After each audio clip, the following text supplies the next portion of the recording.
This is one of those topics where the headline sounds cleaner than real life. Stop paying these 5 bills. Seniors are legally exempt.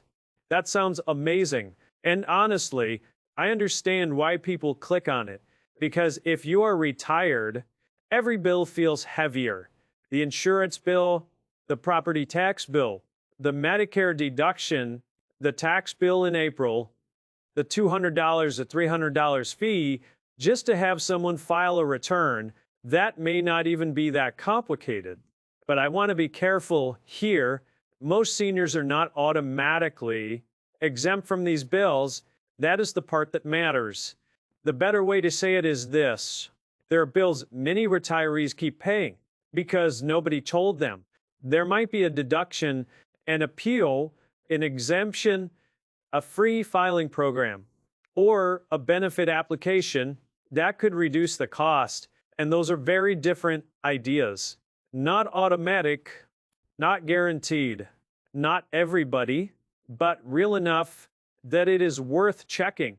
So in this video, I want to walk through the 5 areas I would review first if I were helping a parent or if I were retired myself and trying to stop money from leaking out every month. The first one is federal income tax. Now, obviously, you cannot just stop paying federal tax because you turn 65. That is not how it works. But a lot of retirees are still withholding money based on an old version of their financial life. Maybe they retired. Maybe the part-time job stopped. Maybe IRA withdrawals changed. Maybe a spouse passed away. Maybe they sold a house 1 year, had unusually high income, and then never adjusted anything after that. So the bill is not always the tax itself. Sometimes the bill is too much withholding or a tax plan that never got updated. And this is where I would slow down. If you have federal tax withheld from a pension, an IRA distribution, or even Social Security, that withholding may be useful. It may help you avoid a surprise tax bill, but it may also be too high. And if it is too high, you are basically giving the government an interest-free loan month after month. So the move is not stop withholding everything. The move is check the actual tax picture. Look at last year's return. Look at your 1099-R. Look at your SSA 1099. Look at taxable interest. Look at whether you are taking retirement account withdrawals this year. And if the numbers are very different from last year, use the IRS withholding estimator or talk to a tax preparer, because for some retirees, the fix is lowering withholding. For others, the fix is increasing withholding. So April does not become painful. The second bill is the Social Security tax trap, and this one confuses people because 2 retirees can receive the same Social Security benefit and have different tax results. One person may owe no federal tax on Social Security. Another person may have part of the benefit included in taxable income. And the reason is not just age. It is not because one person worked harder.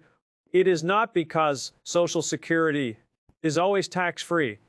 The IRS looks at a combined income formula. In plain English, it looks at part of your Social Security plus your other income.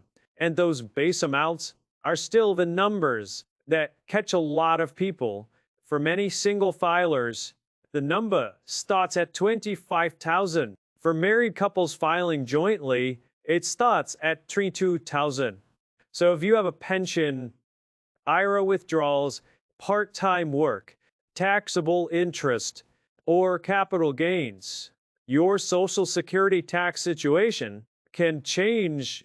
This is why I do not like the phrase stop paying Social Security taxes. It makes it sound like there is one magic exemption. There is not. The real opportunity is reviewing whether your current withholding still matches your current income. Maybe years ago, you asked Social Security to withhold federal tax from your monthly benefit at the time. Maybe that was smart. You were working part-time. You had higher IRA withdrawals. You had more taxable income. But now the situation changed. The job ended. The income dropped. The mortgage is gone. The spouse situation changed. And nobody came along to automatically redesign the tax plan so you could still be withholding every month, even if the amount should be lower, or the opposite could be true. You could be withholding nothing and quietly building a tax bill you will not enjoy seeing. So the action step is boring, but it is the right one. Pull your SSA 1099, look at lines 6A and 6 bytes on the tax return. Check how much of the benefit was actually taxable, then decide whether your withholding should stay the same. The third bill is property tax, and this one is probably the most local. That means nobody on YouTube can give one answer. That applies to every county in America, but the opportunity is real. A lot of states, counties, and cities have some kind of senior property tax relief. It might be called an exemption. It might be a freeze. It might be a circuit breaker. It might be a homestead credit. It might be a rebate. And the frustrating part is, you often have to apply. Nobody looks at the calendar, sees that you turn 65, and automatically lowers the bill. Sometimes you need to own and occupy the home. Sometimes there are income limits. Sometimes the deadline is early in the year. Sometimes you have to renew. Sometimes surviving spouses have different rules, so two neighbors can live on the same street in similar houses with similar property values, and one pays less because they filed the exemption, while the other keeps paying full price because they never knew it existed. That is not really a secret. It is more like an unclaimed local program. So if you own your home, I would not start by asking the IRS about this. I would start with your county assessor, county treasurer, or local tax collector. Ask a very specific question. What senior property tax exemptions, freezes, rebates, or deferral programs exist where I live? And then ask the second question, what is the deadline? Because with property tax relief, missing the deadline can be the whole problem. The fourth bill is Medicare costs. And again, not everyone can stop paying Medicare premiums. For most people, Medicare Part B has a monthly premium. Part D can have premiums too. And depending on income, some people pay IRMA A, which is the income-related surcharge, but there are a few places where retirees overpay because nobody reviews the situation. One is Medicare savings programs. These are state-run programs that may help pay Medicare premiums and sometimes other costs for people who qualify. Another is Extra Help, which helps with Part D drug costs for people with limited income and resources. And another is the IRMA A appeal. If Medicare is using income from 2 years ago, but your life changed because you retired, lost a spouse, reduced work, or had another qualifying life event, you may be able to request a review with Form SSA 44. That does not mean everyone wins the appeal. It means the surcharge may be worth questioning when the old tax return does not represent your current life. So the Medicare question is not, can I stop paying Medicare? The question is, am I paying the correct amount for my current income and my current program eligibility? That is a much safer question, and it can still be worth real money.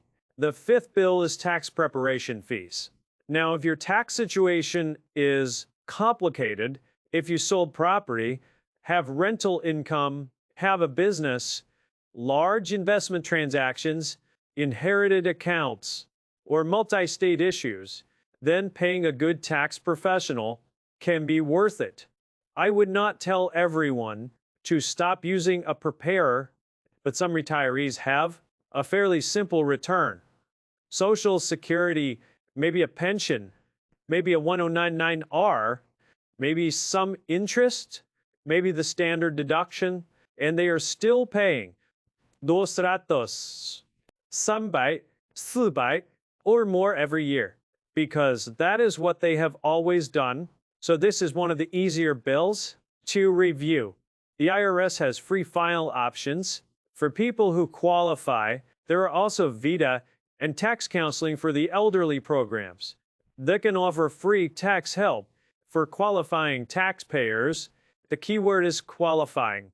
Free help is not always available for every return, and it may not handle every complex situation.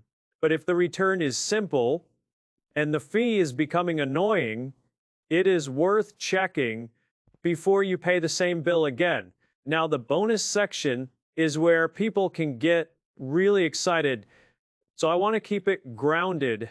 Bonus number 1 is the home sale exclusion. A lot of retirees are scared to sell a home because they assume the tax bill will be huge.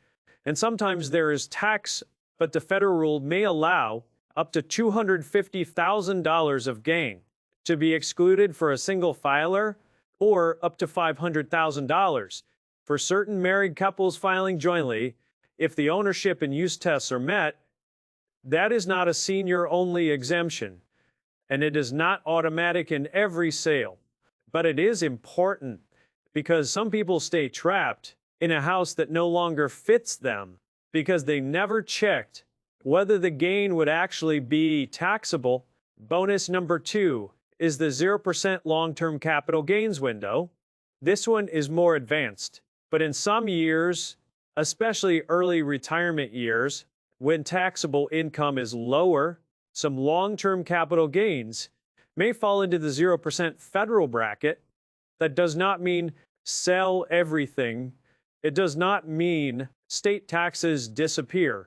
And it does not mean you should create income without looking at Medicare, Social Security taxation, and other benefits, but it does mean low-income years can be planning years. Bonus number 3 is qualified charitable distributions, or QCDs. If you are charitably inclined and old enough under the rules, a QCD can allow money to go directly from an IRA to a qualified charity. That can help some retirees manage taxable income, especially once required minimum distributions are part of the picture. But again, details matter. The money has to move the right way, the charity has to qualify, and you need good records at tax time. So if I had to put this whole video in plain English, I would say it like this. Do not assume you are exempt. Assume you might be overpaying. That is a better mindset. Review federal tax withholding. Review Social Security taxation. Review property tax relief. Where you live. Review Medicare premiums, extra help, and Medicare savings programs. Review whether you need to keep paying tax prep fees. And then, if you are making bigger retirement moves, review the home sale exclusion, the 0% capital gains opportunity, and QCDs before you act. None of this is about cheating the system. It is about using the rules that already exist, and honestly, that is where a lot of retirement savings comes from. Not from one secret trick, not from refusing to pay bills, but from asking, is this bill still correct for the life I have now? If the answer is no, and then that is where you start. Call the county office, call Medicare, check your IRS account, open your SSA statement, ask a tax professional about the pieces you do not understand. And before you stop paying anything, make sure you know whether it is actually gone, reduced, deferred, or just being moved to a different part of your tax return. That distinction matters because the goal is not to create a new problem. The goal is to stop paying money you did not have to pay in the first place